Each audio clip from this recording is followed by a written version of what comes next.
I left my Lavalier at home. For those who don't know what that is my lapel mic. That would normally transmit perfect sound to this camera. But instead, we're going to see how the imperfect, already installed microphone of the camera works. So today, dear viewer, let us cross over to the other side of the river, and I will see if I can pick up where we left off on an earlier walk when the power died mid-sentence and left some of you hanging. Meanwhile,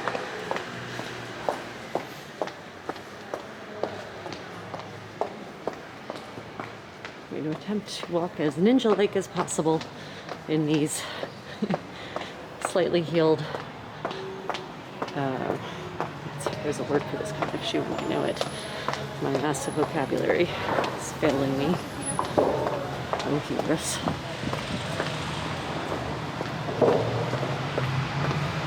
Gorgeous sunny day in Florence.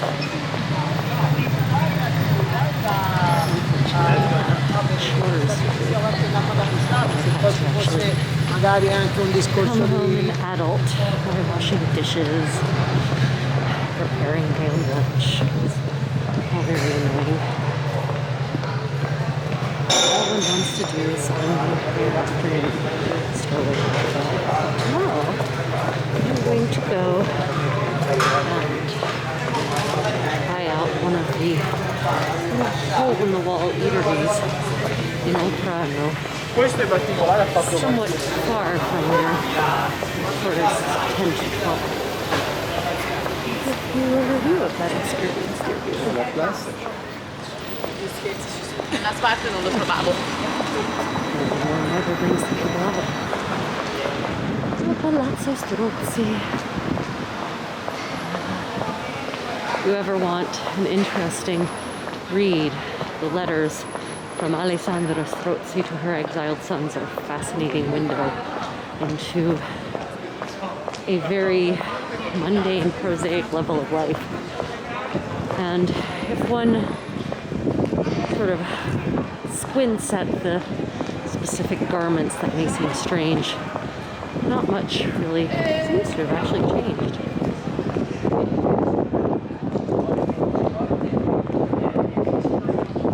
Italian mothers will be Italian mothers, and Italian sons will be spoiled.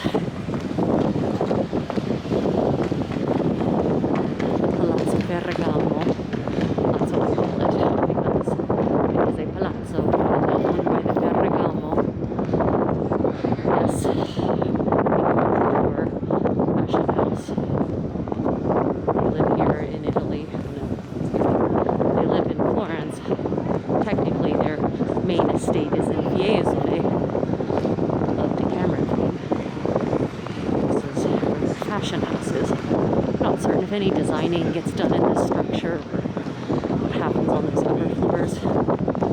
The lower floors are sort of a shop cum museum.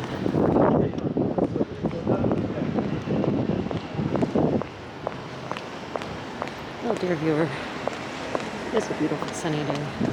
Let us head to the river, shall we? Santa Trinita, which from the outside seems a rather dull. Really? Or like sort of a fair view. Oh no, this is a pedestrian zone, right? Excuse my language. House of Dior, well, not a house, but a shop. This is not native, as it were. High fashion. Amazing how not high it looks. Basically, these days, as far as I can tell, most high fashion is an exercise in ridiculous snobbery. Piggy shoes, for instance.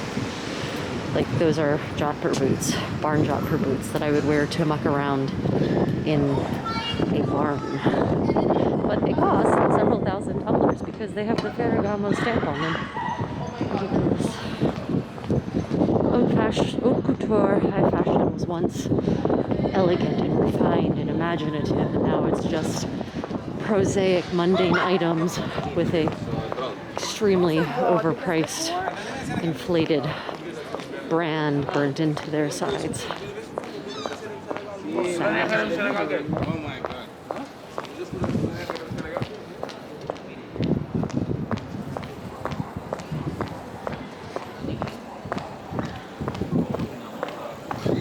The Arno River.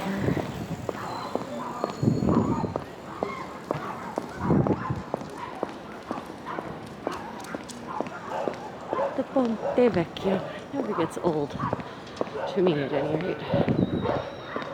Perhaps to the Florentines. Okay, I heard it. For those who are panistas, that was not intentional. Yes, Ponte Vecchio. Vecchio means old. It is an old bridge. Moving on. Nothing to hear here. Oh, a dog that wishes to no longer be part of life.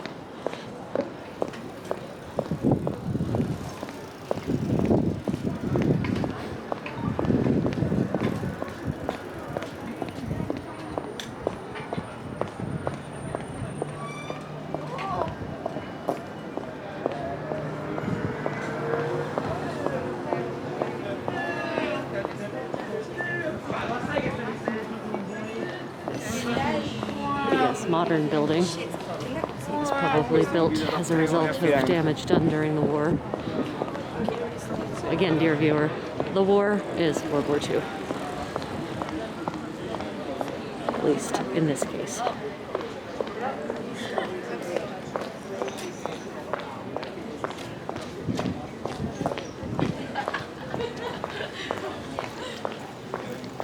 Let's see if the so-called pop-up store is still here. It is until February 13th.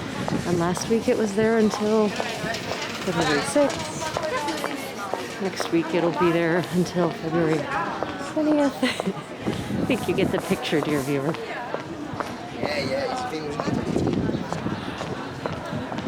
Sad, sort of, what they did to these buildings when they rebuilt them.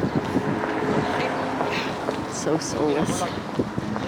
I'm not referring to that medieval tower house in the corner. Obviously. Medieval tower living for the win.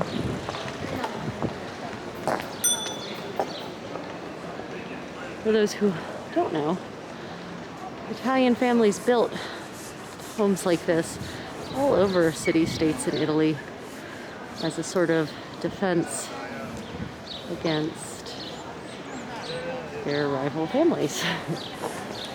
There's quite a bit of violence along the Italian peninsula at that time. Families on families. And so they literally built defensive city towers. Imagine a townhouse, but 7 stories tall and reinforced to withstand attack. And then you will probably get the idea. In the Renaissance, many of those were late Middle Ages. In the Renaissance, most of those in Florence for certain were bulldozed. They didn't have a bulldozer. Were torn down to make way for palazzi in the proper Renaissance style. Some of them managed to survive. I haven't gotten quite a straight answer on why. I expect it may have something to do with the families who owned them, could not afford to do aught else. Specifically couldn't afford to buy up the properties around theirs and expand the way, say, the Palazzi and that massive Palazzo Vecchio did.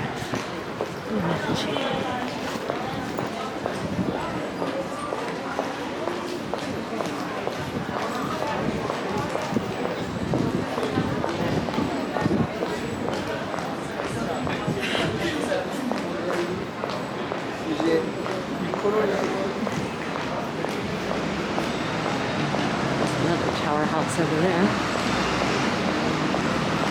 Quite a few, not the whole tower, or at least say the wall. I think that's